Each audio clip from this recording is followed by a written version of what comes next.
नमस्कार। आज हम एक ऐसे संगठन की बात करेंगे जिसका नाम अक्सर सुर्खियों में रहता है, लश्कर-ए-तैयबा यानी एलईटी। जी, हम समझने की कोशिश करेंगे कि ये कैसे बना, कैसे फैला और आज इसकी क्या सूरत है। हाँ, और हमारी ये जो बातचीत है, ये लश्कर-ए-तैयबा उद्भव और विकास यात्रा नाम के एक दस्तावेज पर आधारित है। हमारा मकसद है कि इसकी पूरी कहानी मतलब 80 के दशक से लेकर अब तक जो भी अहम पड़ाव आए, इनकी सोच क्या है, ये सब समझें। तो चलिए शुरू करते हैं। इसकी जड़ें कहाँ से जुड़ती हैं? मतलब कहानी शुरू कहाँ से होती है? देखिए, इसकी जड़ें जुड़ी हैं 80 के दशक से, जब सोवियत संघ अफगानिस्तान में था। अच्छा, सोवियत अफगान युद्ध के समय से। हाँ, बिल्कुल।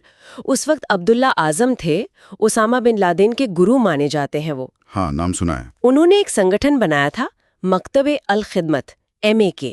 इसका काम था अफगान जिहाद के लिए बाहर से लड़ाके और पैसा लाना। तो एक तरह से ये माहौल तैयार हो रहा था। बिल्कुल। और इसी माहौल में दो नाम उभर कर सामने आए, हाफिज मोहम्मद सईद और जफर इकबाल। ये तब लाहौर इंजीनियरिंग यूनिवर्सिटी में पढ़ाते थे। अच्छा, तो ये लोग शुरुआत से ही जुड़े थे। लेकिन एलईटी मतलब एक बाकायदा संगठन के तौर पर कब बना? औपचारिक तौर पे वो 1987 में मरकज़ुद दावा वल इरशाद (MDI) जिसे कहते हैं। एमडीआई। हाँ, ये एक धार्मिक और प्रचार करने वाला संगठन था। एलईटी इसी की मिलिटेंट विंग मतलब लड़ाकू शाखा के तौर पर बना, हेडक्वार्टर्स मुरीद के, पाकिस्तान में। और इनका मकसद क्या था? इनका एजेंडा? मकसद तो साफ था, दक्षिण एशिया में एक इस्लामी राज्य बनाना और खास तौर पर कश्मीर को भारत के नियंत्रण से आजाद कराना। तो अफगानिस्तान से जब सोवियत फौजें चली गई, उसके बाद क्या हुआ? क्या इन्होंने अपना फोकस बदला? हाँ, बिल्कुल। 1990 के आसपास जैसे ही सोवियत गए, एलईटी ने पूरा ध्यान कश्मीर पर लगा दिया। उस वक्त कश्मीर में हालात भी खराब हो रहे थे। हाँ, वहाँ हथियारबंद संघर्ष जोर पकड़ रहा था। तो लेटी ने लाइन ऑफ कंट्रोल मतलब LOC के पार भारत प्रशासित कश्मीर में अपने लड़ाके भेजने शुरू कर दिए। और फिर 1999 का कारगिल युद्ध। उसमें भी इनकी काफी सक्रिय भूमिका थी।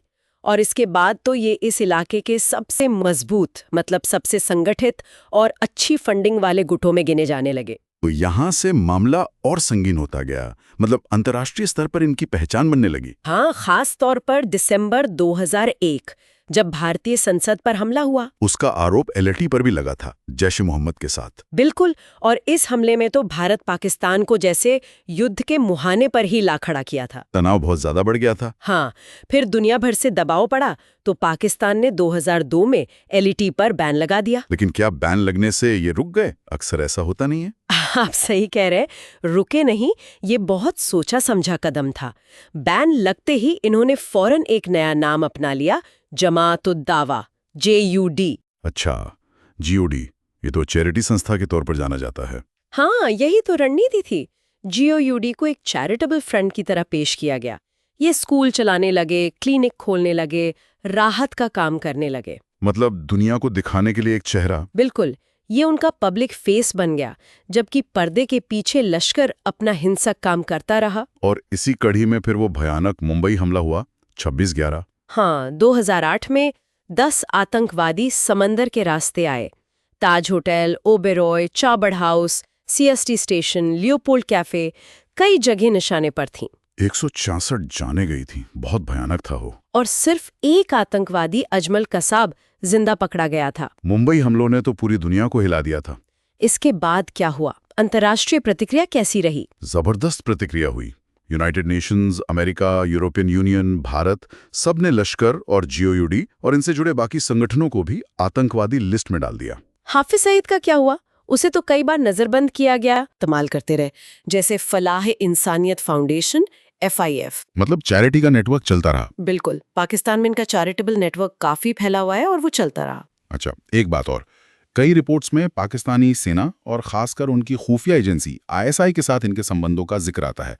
इस बारे में क्या जानकारी है? हाँ, ये बात कई अंतर्राष्ट्रीय रिपोर्ट्स में कही गई है कि LET के तार पाकिस्तानी सेना और ISI के कुछ हिस्सों से जुड़े हो सकते हैं। लेकिन ये मामला तो बहुत संवेदनशील है। बिल्कुल, बहुत संवेदनशील और राजनीतिक मामला है।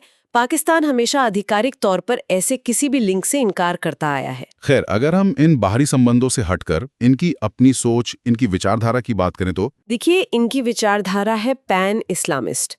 मतलब ये दुनिया के सारे मुसलमानों को एक झंडे के नीचे लाने की बात करते हैं। और ये सलाफी विचारधारा से प्रेरित है, जो इस्लाम की एक बहुत कट्टर और जिहादी सोच है। लेकिन इनका मुख्य फोकस तो भारत ही रहा है। हाँ, यही चीज इन्हें अल-कायदा जैसे गुटों से थोड़ा अलग करती है, जिनका एजेंडा ज्यादा ग्लोबल है। एलटी का मेन फोकस भारत और खासकर कश्मीर रहा है। और क्या इनकी गतिविधियां सिर्फ भारत तक सीमित है? नहीं, ऐसा नहीं है।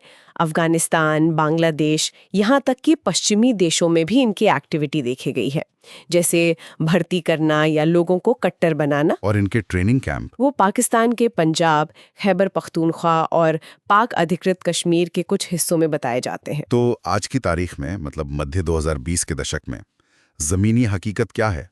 एलटी कहाँ खड़ा है? देखिए, एलटी आज भी सक्रिय है, लेकिन अब ज्यादातर पर्दे के पीछे से काम करता है, गुप्त रूप से। हाँ, और अपने फ्रंट संगठनों का इस्तेमाल करता है, जैसे चैरिटी संस्थाएं, लॉजिस्टिक्स के लिए, भर्ती के लिए, पैसा जुटाने के लिए। अंतर्राष्ट्रीय दबाव का कुछ असर हुआ है, जैसे एफएटीएफ वगैरह का? हाँ, दबाव तो है। खासकर एफएटीएफ की वजह से पाकिस्तान पर एक्शन लेने का प्रेशर रहता है। कुछ कार्रवाई होती भी है, लेकिन ऐसा लगता है कि संगठन का जो बुनियादी ढांचा है वो काफी हद तक अभी भी मौजूद है। और जीओडोडी और दूसरी चैरिटी संस्थाएं? वो अभी भी सामाजिक काम कर रही हैं, खासकर आपदा राहत वगैरह में। इससे उन्हें जमीनी स्तर पर आम लोगों के बीच समर्थन मिलता रहता है। तो अगर हम पूरी बात को समेटें तो लीटी अफगान जिहाद के माहौल में पैदा हुआ, फिर उसने कश्मीर पर फोकस किया। हाँ, संसद हमला, मुंगई हमला जैसे बड़े हमले किए, बैन लगा तो ज्यूडी जैसे चैरिटी संगठनों का सहारा लिया। और अंतर्राष्ट्रीय स्तर पर आतंकवादी घोषित होने और कथित सरकारी संबंधों के आरोपों के बावजूद ये आज भी सक्रिय है, भले गुप्त रूप से। और ये जो दोहरी रणनीति है, एक तरफ हिंसा, दूसरी तरफ समाज सेवा, ये इसे अपनी पकड़ बनाए रखने में मदद करती है। वाकई ये अपने आप में एक बहुत बड़ा विरोधाभास है। सोचने वाली बात है कि एक संगठन जो इतने बड़े पैमाने पर हमलों के लिए अंतर्राष्ट्रीय स्तर पर जिम्मेदार ठहराया जाता है, हाँ, वो दूसरी तरफ चैरिटी के काम के जरिए जमीनी स्तर पर लोगों का समर्थन और अपनी पैठ कैसे बनाए रख पाता है। इस विरोधाभास के क्या मायने हो सकते हैं, ये सोचने का विषय है।